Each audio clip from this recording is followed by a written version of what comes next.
So where are you based out of, Coach? We're based out of Phoenix, Arizona. Oh, okay. Yeah.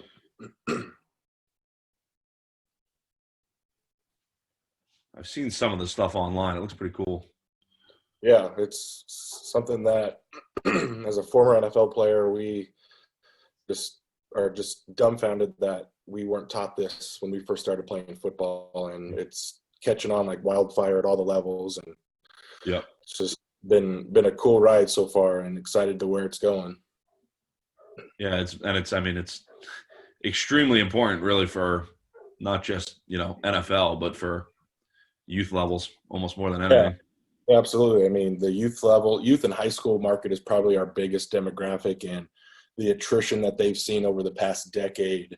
The league directors, the athletic directors that we've been working with, just have been really impressed with the safety level that we're able to bring. But when you're talking to football coaches, that usually is typically on the back burner. Like everyone's wanting to win and Yep. is chasing that elite performance. And when we Right. can go to a youth level and tell them that they're going to be doing the same drills that we've worked with the Dallas Cowboys, the Washington Redskins, like Mhm. they get pretty geeked up about that. So,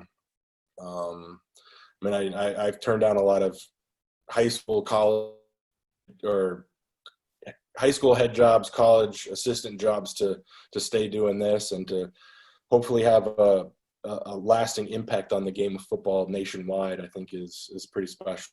We're excited what we're doing. We got some cool stuff that we're going to be sharing today. Yeah, I mean the impact that you can have doing something like this as opposed to being a coach is definitely you're impacting So, tenfold if that, you know.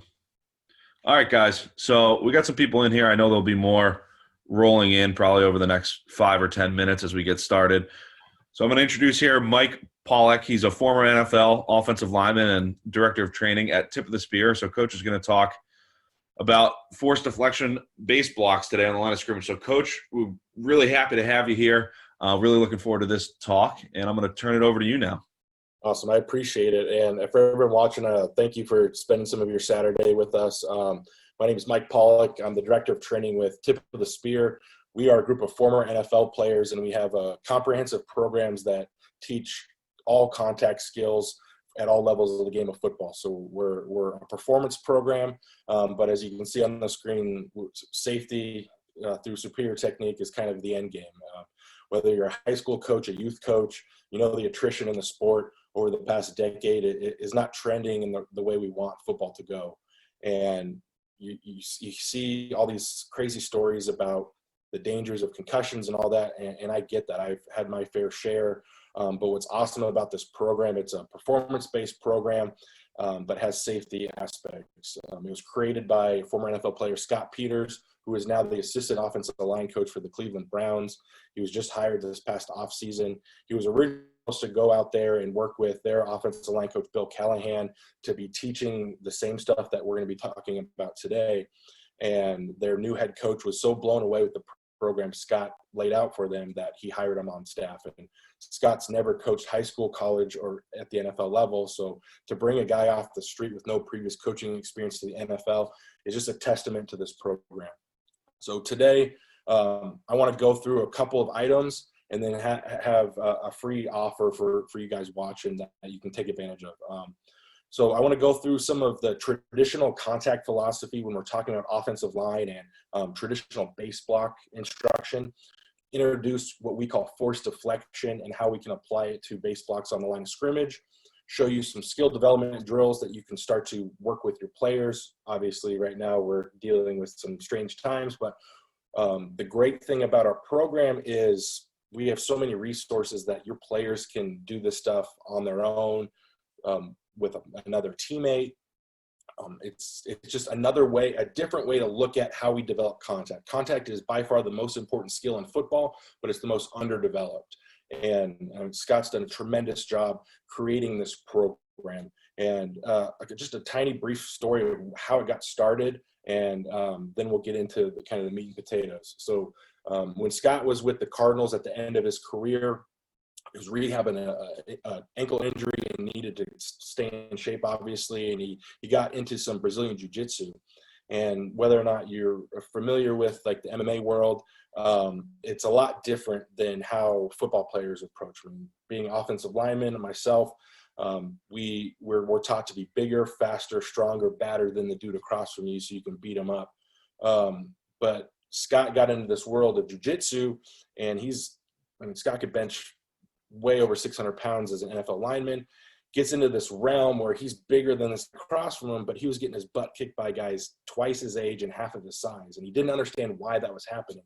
So he took to studying, they postured their body, the mechanics for leverage, and ended up being a 2-time world champion grappling jiu-jitsu.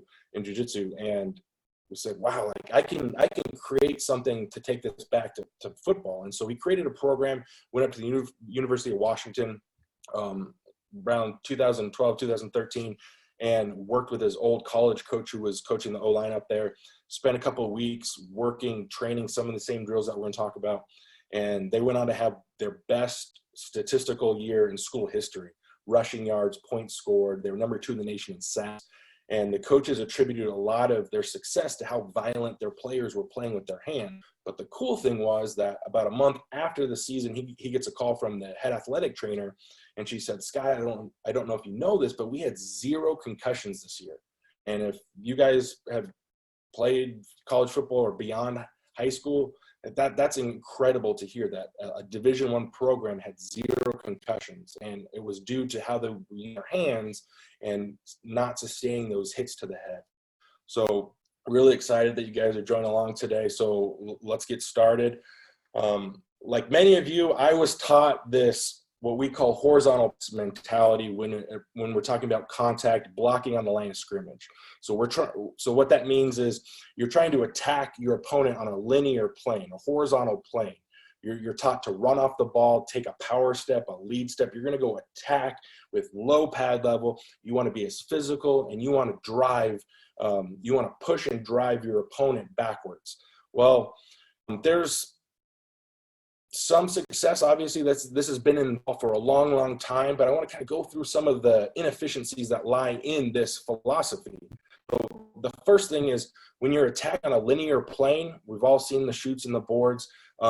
It takes a lot of energy to do that. Think about the energy it takes to push a truck or push a sled. You're basically pushing another mass on that horizontal plane. And if that opponent is bigger than you, the amount of energy to create to supersede his force is really great. It wastes energy. There's a more efficient method.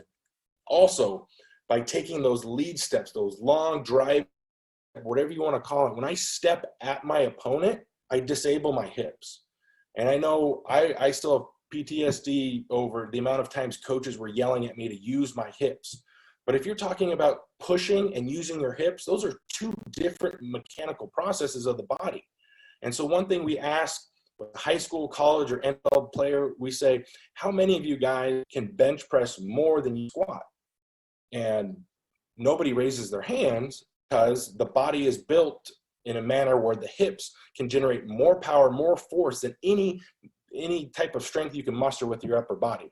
So if we want to use the hips in the blocking in football, we have to start with the hips. We can't push and then bring the hips later. That doesn't bring more power to the punch. And finally, I came from the line of coaches who said hat and hands. I wanted to hit 3 points of contact, my hands and my face mask. Obviously, with the safety concerns of today, a lot of the instruction about incorporating the face mask have been taken out. So we meet with a lot of coaches who say, you know what, yeah, I don't teach my players to put their face in the block anymore. But if your philosophy is still this horizontal press where you're coming off the line of scrimmage trying to push, right? You see this picture with the guy's head forward, his hands are extended, his hips are behind. It doesn't matter that you're not telling the player not to hit with their helmet. There's a mechanical breakdown of the upper body that is going to add incidental helmet contact. And whether or not you're the player, the coach that matters to, because let's be honest, at the higher you go, the more emphasis is on winning, and winning means you need players who can perform at a very high level. But from a performance standpoint, it's very inefficient to strike with the hands because, again, you're leaving all of that power source behind you when you should be incorporating that first. So with force deflection, what we're trying to do, instead of taking that oncoming force and meeting it and exceeding it in the direction that I need to go for my objective, whatever the play is, I want to take that force, use my hips, and elevate.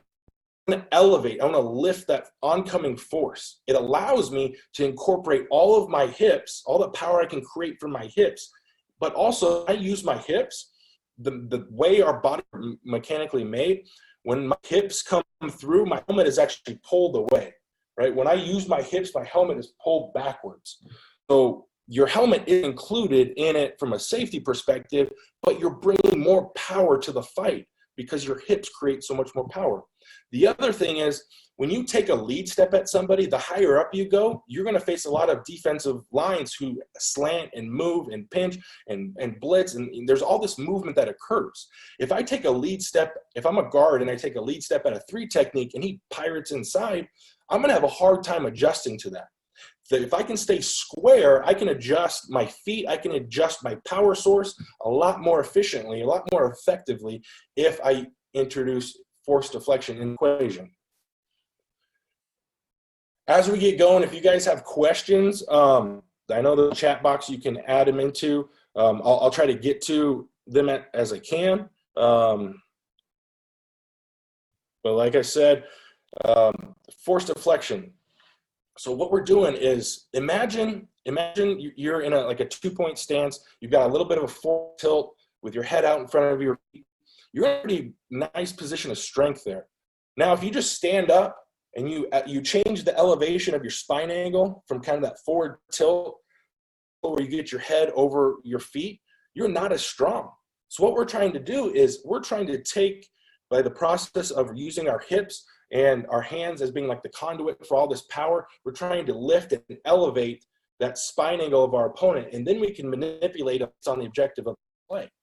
Again, base block, we're thinking the ball's coming inside of us. I don't have to take my man and drive him 10 yards back.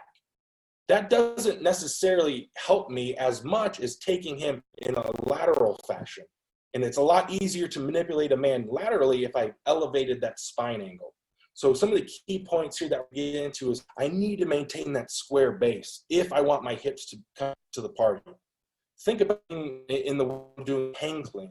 How many of you guys teach your players to do a hang clean from a split stance or take it forward and then try to do clean? You can't, because the hips get locked out. So we want to have our feet behind us. We want to be able to bring our hips through and allows our hips to fully extend. We're going to talk about a term we use called tucking the tail and why it's important. The other aspect of this is I need to keep my elbows inside the frame of my body. We'll talk about the mechanics of the hands, but just for now, think about if you had a job carrying a heavy box or a heavy boulder, right? A round object. You're not going to carry a heavy boulder on the sides. You're going to support it from underneath, right? And by doing, you're bringing your elbows inside the frame of your body. Kind of that same mentality. And again, bringing the hips, the head is eliminated from the equation, right? You guys understand how that works. So there we go. So when we apply force deflection to a base block, we're going to get into talking, we're looking at the guard right here. An outside shade, there's a 3 technique, but again, just an outside shade. We're going to go through the footwork. We're going to go through how the hips actually drive our hands, and then we'll introduce what we call the bridge fit, or the placement of our hands on the body. And as you can see, it's a lot different. He's not firing off the ball to go strike him. He's staying square. He's bringing his hips, but watch the elevation of the spine angle of that 3 technique change, right? He's being lifted up. It's a very different sensation for that defensive lineman. They're not used to this. So as they get lifted up, they lose the amount of power they can bring to the party. So if you're facing, like for myself, instance, I was eating so much night and day just to stay above 300 pounds in the NFL. But at the high school or youth level, if you're working with an undersized offensive line, there's no better method to use than this, because you can easily manipulate opponents that are bigger than you if I understand how to properly use my mechanics. So again, we're trying to create lift and move our opponent. And we work with youth, high school, all the levels of football. And this is a clip from a youth league. These are 7th graders out in New Jersey. I want to look at the right guard, okay? The right guard on this play. This is at every level. We can teach NFL players to do it, but we can teach kids being first introduced to football, right? He gets underneath. I've never seen a kid use their hips as well as this kid does.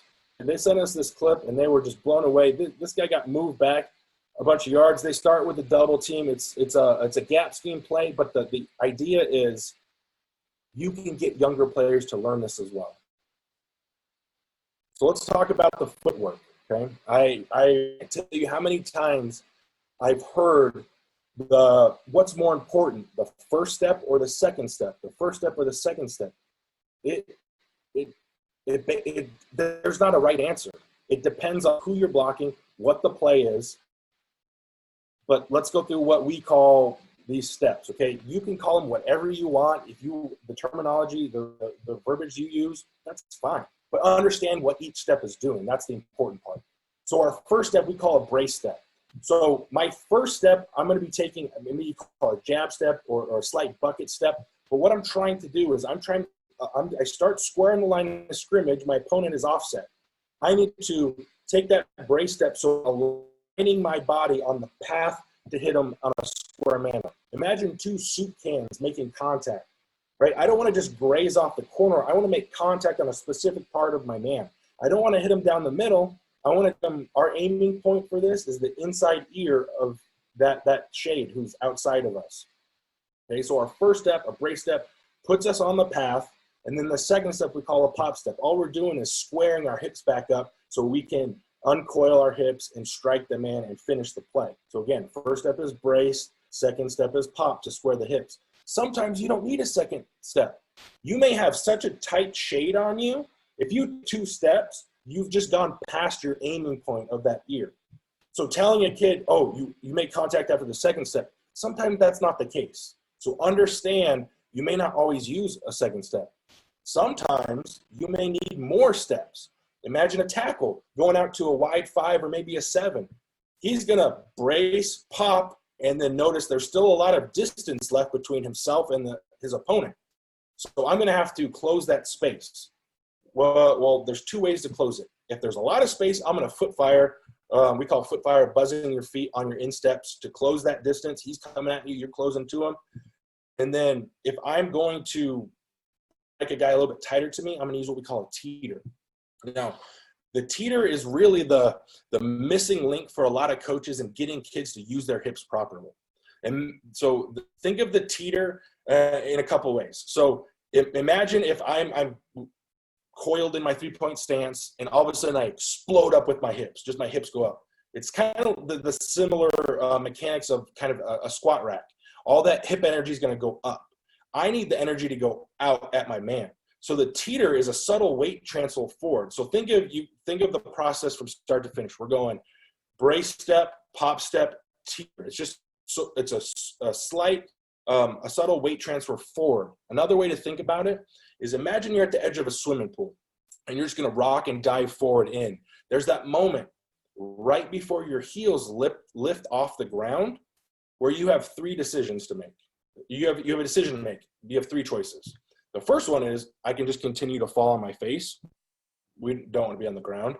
This, which is the most common, is you take a big step to catch yourself. Well, if I take that big step, we talked about how it's hard to adjust to movement, but I've compromised my base. If I make contact, big step out in front of myself, it's very easy for that defensive lineman to shed and adjust and kind of throw me off of the block. So we're going to watch this kind of looping video. Watch the knees. Here's the key is I want to start that forward tilt. The third option is to teeter and uncoil my hips. So my knee, as I lean forward, right before my heels come off the ground, my knees are going to rock down, pull out. So we can watch this video of the teeter. So as that weight shifts forward, I have to be on the step, but my knees are going to roll down and they're going to come out. The knees have to clear so the hips can come through. And from the side, we say it's like a wrecking ball. You're not just trying to make contact, a ram or a battering ram and trying to push, trying to hit up through the man. You're trying to hit that momentum up through him to elevate him again.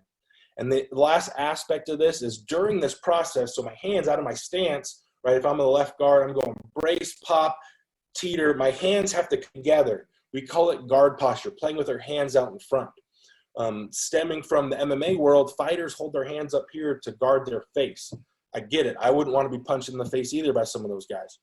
But we have helmets on, and it's illegal to hit people in the face. We have to protect our chest. See a lot of kids who want to wind up to strike, wind up to strike. How many times do you see a fighter wind up to throw a punch? If they do, that's their last fight because they get knocked out and they're done. The same thing on the line of scrimmage. I need my hands in front so I can strike with them. The other aspect of it comes in the uncoil. So we've, out of our stance, we brace, pop, teeter, and now our knees are down and out, our hips are ready to come through.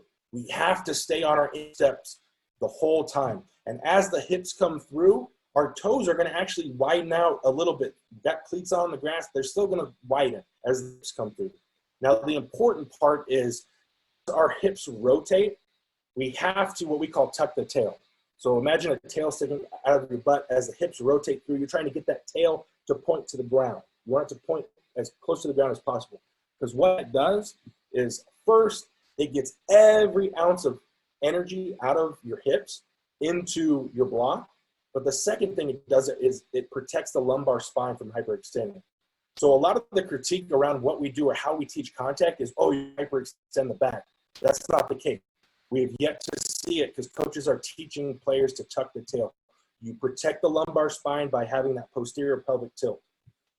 The last aspect we'll see is as the hips come through, my thumbs need to rotate. They need to rotate out because they're about to make contact, carrying that boulder. So we're going to watch a couple of clips of some different players uncoiling and what the mechanic process looks like.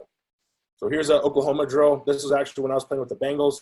But you see, having the feet behind, the knees are going to rotate down and out. But here, having the hips fully rotate, having that posterior pelvic tilt allows all of that hip energy to go through the opponent and, again, protects that lumbar spine from being hyperextended. And, again, a good shot of that the wrecking ball through the pad. I mean, it's such an effective thing. And what we talked about here is we want the hip drive the hands. We're not punching. Having the elbows inside the frame of the body allows that transference of energy in our hips, basically creating a buttress against our torso stomachs and driving our elbows, that energy up through our hands into our opponent. If I attack with my elbows outside the frame, I have a disconnect in that power transference. And all of a sudden I'm stuck and all that power from my hips is lost and I'm just rolling on upper body strength, which is, again, a lot weaker than the energy you can create with your hips. So with the bridge fit, think of like an arc bridge being one of the strongest designs that we can create. We want to create lift here again, right? We're trying to create lift on our opponent. And I, like many of you probably, were taught that using that like a steering wheel, I can take my man wherever I want to go. But if I'm striking and trying to manipulate him this way, if I attack shoulder pads in this, I got my thumbs up like coach told me, my opponent can engage so many core muscles and it makes it really difficult unless you're significantly bigger to manipulate him. What we're doing is, again, going back to that analogy of carrying the boulder. We're striking at the bottom of the breastplate right below the clips. We've all got that the tight jerseys, the shoulder pads. It creates that lip. We're trying to catch what we call the tip of the spear. So it's not just a unique name or whatever. It's a specific point of the hand that we're trying to make contact with, right? It's the most dense part of our palm, and there's a bone there called the lunate bone. When I rotate my thumbs out 45 degrees, it forces my elbow down and inside the frame of the body. When I can do that, I've basically created a spear with my arm. I'm striking with that ulna of my forearm, and stacked on top is that tip of the spear. So all that energy is only being forced here. So when we say hit with the hands, you're not using your whole hand. You're not out there high-fiving your opponent. You definitely don't want to hit your fingers. I mean, we all could share stories about all of our messed up fingers, but it's a specific point. It's that tip of the spear that we're trying to strike with, okay? And having the thumbs out forces the elbows to stay down and in. Now, the angle of the forearm should be about 90 degrees to the contact surface, so the spine angle or the shoulder pads. And the reason for that is that's how you maximize the power transference, bringing all the power to the punch. Imagine trying to punch a wall. We've all probably done it, more than others, I'm assuming. But if you're going to punch a hole through the wall, you're not going to attack up at it. You're not going to punch down at it. You're going to punch perpendicular to that wall. The same idea is here. So by coming off the line of scrimmage, again, my opponent's angle of that spine, the contact surface, is getting tilted forward 40 to 60 degrees probably. So I'm going to catch him from underneath with my arms, boom, at that perpendicular angle. I'm coming out of my stance, I'm coming up at him. If I'm going to the second level, when I'm hitting a linebacker or maybe a secondary player who's in a more neutral position, more vertical position, attack him with my hands closer to being perpendicular, or parallel to the ground. Okay, so just again, trying to achieve that 90-degree contact surface. Can't stress enough the importance of keeping the elbows down and inside the frame of the body. Any degree of elbow tilt outside, you're losing all of that power from the hips. I hope you guys understand that. If my hips are creating the power for block, I have to have that conduit. I have to have that buttress of my elbows inside the frame of the body. So now finishing a block, drive the man, drive your feet, push, push. All these terms we've all heard, we've used.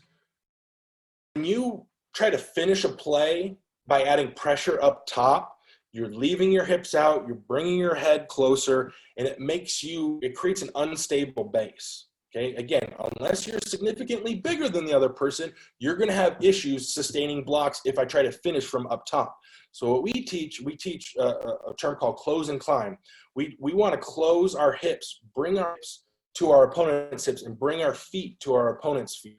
We're advancing with the going forward. So let's watch a couple guys in the NFL do it. And again, the NFL, just like your level of football, it's not going to be perfect 100% of the time. But you can see these guys finishing. I'm going to go back. You can see these guys finishing not by pushing up top, by bringing energy from below, bringing more of their hips, more of the hips. That's where the hips finish, but you don't start by pushing and then bring the hips later. You start with hips and finish with the hips. So again, here's Scott working with some NFL guys last year, just bringing the hips closer. And when we're dealing with a base block, there's this kind of mentality of I have to finish vertical. I want to drive my man 5 yards, 10 yards. I got to go get that all important pancake. Well, understand we're trying to gain yards. We're trying to score points. We're trying to win the game. Driving a man 10 yards back a lot of times isn't going to open that hole any wider. It's just moving the hole further back. For a base, again, you're one-on-one, and your objective is to keep that guy from penetrating inside. You need to widen that gap. So a lot of times, it's not the vertical displacement that we're after, it's the horizontal displacement. So there's a couple techniques that we like to teach players. One of them is a torque. Refit is our hands may miss. I have to get my hand back into that position of strength. A torque is kind of giving up that outside pressure because you know the ball carrier is not going to go outside. You kind of let go of that pressure of that hand. You take your outside foot, you drop it and open it kind of perpendicular to the sideline. And by having your elbow tucked into your forearm, you can kind of torque this guy out of the hole. And you're actually widening that hole, whether it's the A gap, whether it's the B gap, tight ends, it's the C gap. You're widening that hole. So at the point of attack through the line of scrimmage, the ball carrier has a wider gap. It's not a further gap. Very important. A lot of times we get so focused on pushing and driving. We incorporate all this sled work, all this pushing trucks. No offense, it's garbage. You're training things that aren't effective, as efficient. We're offensive linemen. We're supposed to work harder, we're supposed to work smarter, not harder. The old lineman creed: smarter, not harder. It's been detrimental.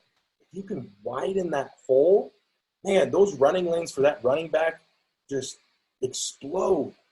And again, if you're dealing with players who are not as big, you have an undersized line, a lot of times you may have 1-2 stud linemen, and the rest you're just dealing with what you have. How can I up their game? And if I give them better mechanics, you're going to see those rushing yards go through the roof. We had a high school we worked with 2 years ago in Massachusetts, and just outside of Boston, and they reported that they improved their rushing yard just by implementing this baseball by 200%. It was incredible to see the success stories. And again, that's at every level. And it's not reinventing football by any means, but it's coaches were changing kind of our thought processes a little bit. The other thing here is, when do I extend? When do I finish and put a guy on the ground? Well, if I've uncoiled my hips and I start to close and climb, and now I extend, I just created a lot of separation in. So the key is you have to kind of wait. At some point, that defender who's getting pushed back is going to go, oh, I have to try to get an arm tackle in here. I have to fall off here. Once your opponent compromises their base, that's when you extend and finish with the hands, finish with the arms. Because when you do that, his base is compromised, that's when the pancake blocks. Too often, guys are focused on putting guys on the ground. They're putting the cart before the horse. Follow the process, understand the mechanics, understand how to compromise your opponent, and then the consistency in finishing will just go through the roof. So I want to show you a few drills, 4 drills of how we kind of put this together. So when we teach coaches, whether it's blocking, defeating blocks, tackling, any of those things, we're not focusing on teaching. Like, it's one thing to tell you guys, here's how you start, here's the process, here's how you finish. But when we work with players, we start in the middle, at that fit process, that fit progression. Why?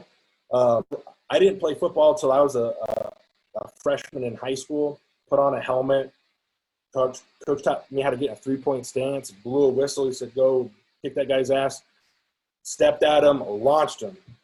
And coach said, damn, that was a real good job.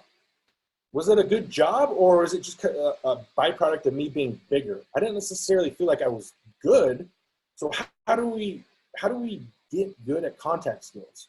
Part of the issue is, with all the regulations that have happened over the past decade, is it's hard you don't have as many opportunities to work live or thud contact.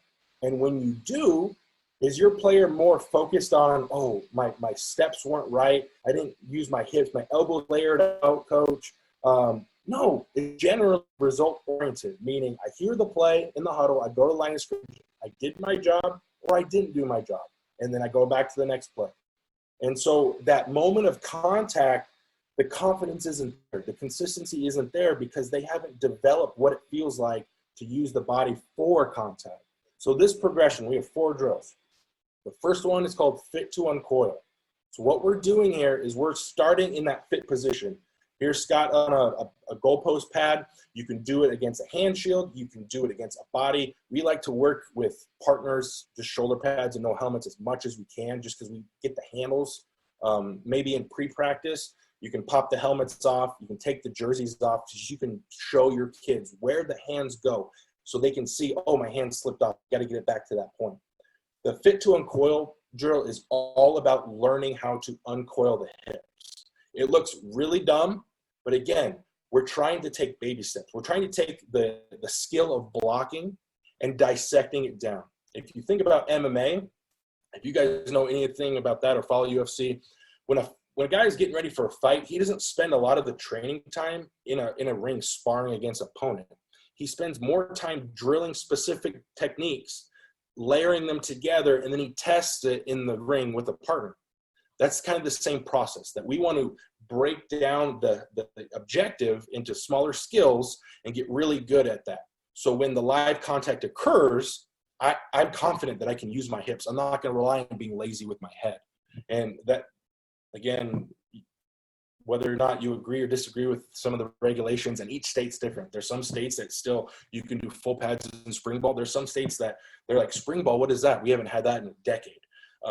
But these rules, you don't need helmets on, don't need shoulder pads. You can do them in the weight room. You can do them on the field. You can have your players doing these right now to get better for the fall. Then the next progression is coil to fit. So I'm going to talk through these, and then I'll show you kind of the video demonstration.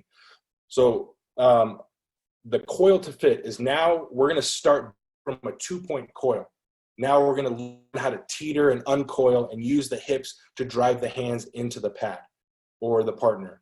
Then we're going to go brace to fit, meaning I'm going to get in my 3-point stance. I'm going to brace, pretending I have a really tight shade. I'm going to brace, teeter, uncoil, fit, and finish. And again, when you're hitting a goalpost pad, or you can attach a small pad to a weight rack, when you have a thing that's not going to move, you're not necessarily going to finish it and move him, but you can have the steps, the foot fire steps that finish it and kind of complete that process. Then we're going to widen out slightly and do our brace pop, fit, and finish. So let's go through that, and I'll talk about them as we go. So this first one, again, you're just learning how to put your hands where they go, and what does it feel like to uncoil the hips. And again, it looks really silly, but using hips on the football field, I promise you, is a foreign feeling to your players because they're used to this pushing horizontal press mentality. And so as you get comfortable with it, you can speed up the tempo. Now we can move to the coil to fit. So here's Scott striking an MMA out on a fixed pole, but he's starting in a 2-point coil. I'm going to slow it down from the beginning. He teeters, and the hips drive the hands into the pad.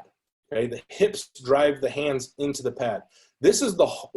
I think this is the hardest drill we have, because when you go back from that comfortable feeling of being fixed on your opponent to kind of relax, and now there's space involved, there's 2 things that end up happening. Kids want to roll up on their toes because they don't trust their hips. The second thing is they want to take a big step. And so as kids start getting used to this, the speed will come. But like we like to say, we have to master the mechanics at low speeds before we increase the intensity. Think about listening to your favorite song. The lyrics don't change whether you turn the volume really low or really loud. It's the same. The mechanics of contact should be the same when I go super slow or super fast. The only thing that changes is how fast I'm doing the mechanics. The actual mechanics do not change. The other aspect that makes this drill hard is players are so focused on the teeter and the uncoil that they have a tendency of striking and separating the elbows. So we have a product called the Lev Cuff that basically is handcuffs that go above the elbow, just below the bicep, that forces the elbows inside the frame of the body so players can focus on getting really good and explosive at firing their hips, using the hip explosion power to strike the pad, to strike the player. They're like training wheels. You take them off after they've developed it, and they feel comfortable here. Because again, most players are not comfortable with playing with their hands out in front. They're used to having that big chest, winding up, grabbing the 6 guns. And some of you are probably giggling because you're like, oh, I've got some of those fuzzy handcuffs in my nightstand. Those are not the same, and they will not work. Again, you can use bands. We on our website, but they are so effective at kind of training the hands to stay inside, because it's a foreign feeling to kind of have that hip-driven power. Because guys want to punch. They want to press. The bench press is the most known mechanic of high school players. How many of you are high school coaches and your players are always talking about how much they bench or how much they're going to bench? Or it's the pressing. The only time you should press on a football field is when you got your butt kicked and you either have to press off the ground or you're pressing somebody off of you. It's a very inefficient motion on the field. So I need to train my body to use the hips to drive my hands. Again, we're going to start slow. You see the teeter and the strike, but trusting the body. Now we're going to go down to a 3-point stance. Here we're working against a goalpost pad. The NFL players we work with, you'll see them doing this in pregame warmup. They'll come out there before the team does. They'll get up next to the goalpost pad, and they'll go through this progression. just to kind of oil the machine before the game. And what we're doing here is we're bracing. I'm gonna go slow. We're bracing again to put our body on the path for contact. In this situation, the person or the pad we're striking is already tight. I don't need to pop step. I don't need to have a second step. It'll put me past my aiming point. So my first step aligns me for contact. And now from this position, for some of you that can recognize this, it's the same as the drills before. That's the progression of this drill, the fit to uncoil, the coil to fit, now brace to fit. So we're just bracing, and now the mechanics don't change. If we've gotten really good at the drill before, the coil to fit, all we're doing now is just going down to a 3-point stance. All right, so this is what that drill looks like. Again, start slow, and we're just learning how to brace, uncoil, and fit the pad. Boom. Again, we're just learning to crawl before we can walk and run. And then finally, as the last progression here is we want to incorporate, there we go. So now you widen off the goalpost pad, you have your partner take another step out like a true outside shade, and now you can brace, pop, and now you're back into that coil to fit progression. Are you doing your footwork? So you're slowly adding elements of the block, but you're training them in a smaller progression where I can develop the consistency and confidence. So when I get into a live situation, I've already developed the skills. I can elevate my opponent, and I can continue to move him back. This is a junior college out here in Arizona. So I know that's a lot of information to get through in a short amount of time. I'm going to throw my email up here in a minute, and if you guys want to reach out to me with any specific questions that you guys didn't want to put in this chat, let's do it. I'm here to be a resource. But the great programs we offer, obviously the in-person training has kind of been put on hold for now. Hopefully get to it later this summer. But we've been growing so fast at all the levels of football. People have been so impressed with this level of detailed technique work. Because scheme is ever evolving, but for some reason or other, technique has kind of just always been on the back burner. It's just always how you've done football. No one's ever really questioned, is there a better method? Is there a more efficient manner? And we believe we have the best system in the game that not only improves performance, but has a byproduct as well. Because having played 4 years of high school, 5 years of college, and 7 years in the NFL, I left the game pretty beat up, and I'm sad to say I was one of those former pros who really didn't want my kids playing football. I want them to have to go through the way I learned the game. But when Scott introduced me to the program, kind of reinvigorated that passion for the game that, man, football isn't going to die. Football is going to be here a long time. Football is is a big part of our society. It's the biggest entertainment industry. But also it does something for men. Like you guys out there, you guys are on the front lines. You understand this. Football physically is taking stuff from me, but it's giving me so much more, just like you guys. So some of the programs that we do really well is our certification at the youth and high school level is just growing exponentially. The amount of high school districts, high school programs that we work with just increase every single year because the coaches like it because they're seeing better performance on the field, and the athletic directors, the parents like it because we're reducing those overall concussion rates that they've seen over the past decade. So we have coaches clinics that we offer, we have player camps, but it's just amazing work. And we've got some great, I'll get to that question in just a second. We've got some great examples. If you can see the question box, Sean was one of our New Jersey coaches, and just it's amazing to see this program take off. But for now, when we're kind of separated in this capacity, we have a lot of online resources that we can utilize. We've got virtual clinics, which I'll talk about in a second, but we have a whole online learning library. We've got drills, we've got instructional content, and we're always adding more content. And if there's certain things that you want to discuss or a certain topic that you want to see on there, we respond within minutes, usually, about say, all right, well, you want to see, Sean Carter wants to know about double teams. I'll touch that on a second. But if you follow our social media accounts, we're introducing some band resistance training right now because your kids can't get in the weight room. They can't go to a gym down the street. They've got to be doing stuff at home. Hopefully you guys have been sending them stuff to do, but we've got some resistance training work that's been great and incorporate the mechanics and the skills that we're trying to teach. So they kind of go hand in hand. Sean, about the double teams. So if you're talking about a front side double team, it's kind of based on the scheme that you're talking about, because we've got zone scheme double teams, we've got gap scheme double teams, and the techniques in there change a little bit differently.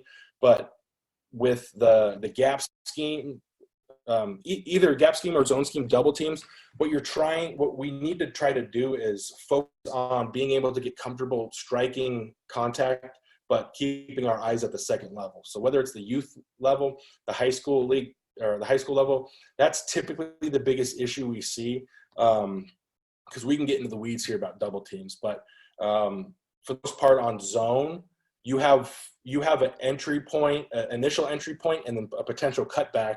So you have to identify, based on that scheme, one of those players is more likely than not to be the guy who stays on the down lineman, and the other guy is just kind of helping as he goes through. Or it may be kind of a situation where the front side guy, it's a design cutback where the front side guy is taking the bigger piece. But again, all of our double teams, we're trying to stay square and we're trying to use our hips to power. So if it's a front side gaps play, pretend it's a power to the right or a counter to the right, where you have the front side guard and tackle double teaming a 3 technique to a backside linebacker. We want to have the inside player is going to take a lateral jab step with his inside foot, because he has to protect against any potential blitzer that's coming. But then all of the hip energy is going to be directed to elevating the guy on his outside shape. The outside guy, we like to use what we call a gallop technique, where we're kind of stepping up and at the guy, and we're kind of using our hips to kind of punch the near hip. So if these are the hips of the opponent, I want to take this hip from this guy coming this way, and I want to turn him. I want to get him turned. But I can't do it in a way where I'm getting, as a tackle now, I get my shoulders turned. Because if I turn too much to the side and that linebacker scrapes over the top, I'm never going to get to him. So again, we can get into the weeds here about the double teams. Feel free to reach out to me. We can talk more about the double teams. But we've got lots of these videos on our website. And right now, we're offering a free month of videos. So you go sign up for our videos, go watch them for a free month. And then if you like them, I got another code up here to save you some money. Our virtual clinics is something coachesclinic.com has done a tremendous job right now of offering so many different topics from guys who have been in the game of football for a long time. But we're also doing some clinics on a virtual setting as well. But we're letting you pick the topic. So Sean, you want to talk about double teams? Let's get a virtual clinic where I get you, your staff, if you want. We'll talk about your program, the needs that you want. I did one last night about gap scheme runs. So there's so many topics that we can talk about, but we want to help address your issues.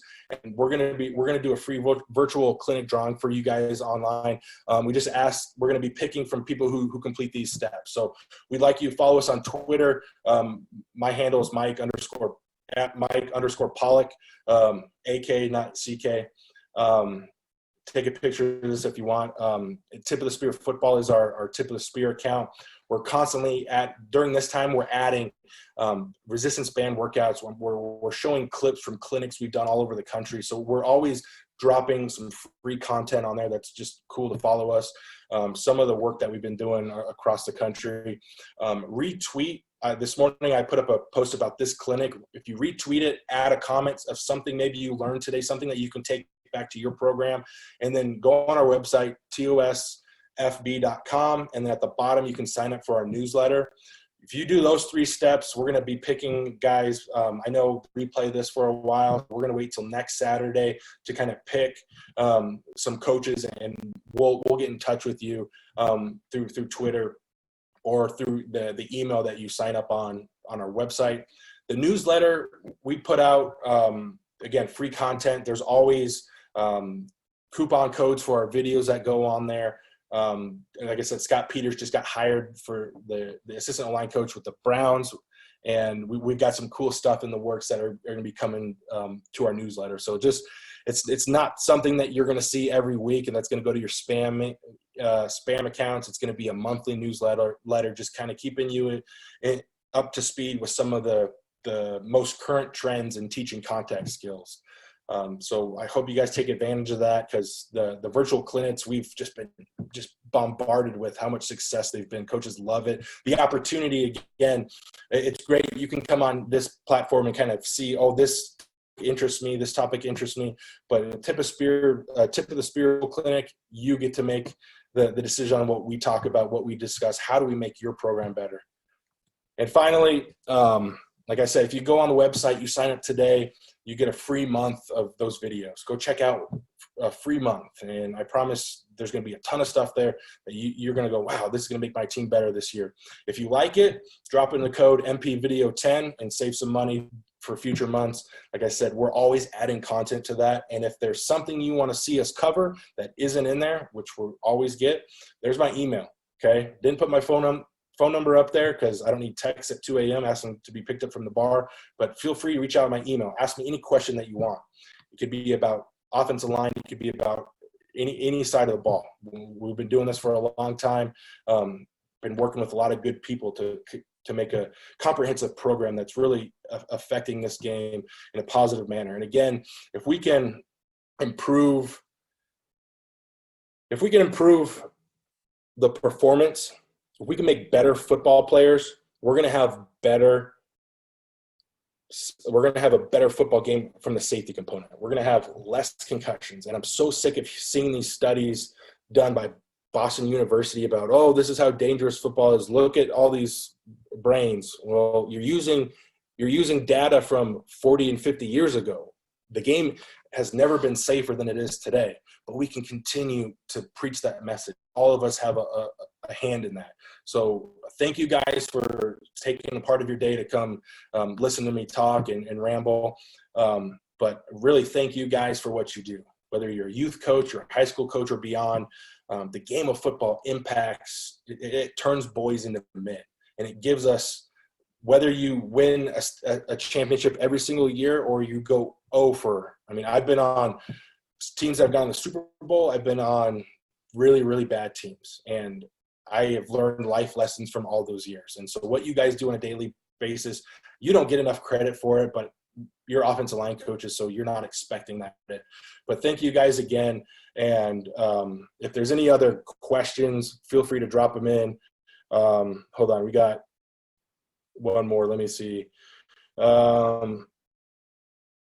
Yeah. So Coach Tanner's a wing team, and so the base block you're not going to necessarily be utilizing a lot. It's going to be more for the down blocks. We've got content on that as well. But again, just the thing I'll just kind of leave here with the down block. Anytime we're doing gap scheme where there's a defined running lane, and I don't have to be as square. I have to be square to my opponent, but I don't have to be squared in relationship to my running back.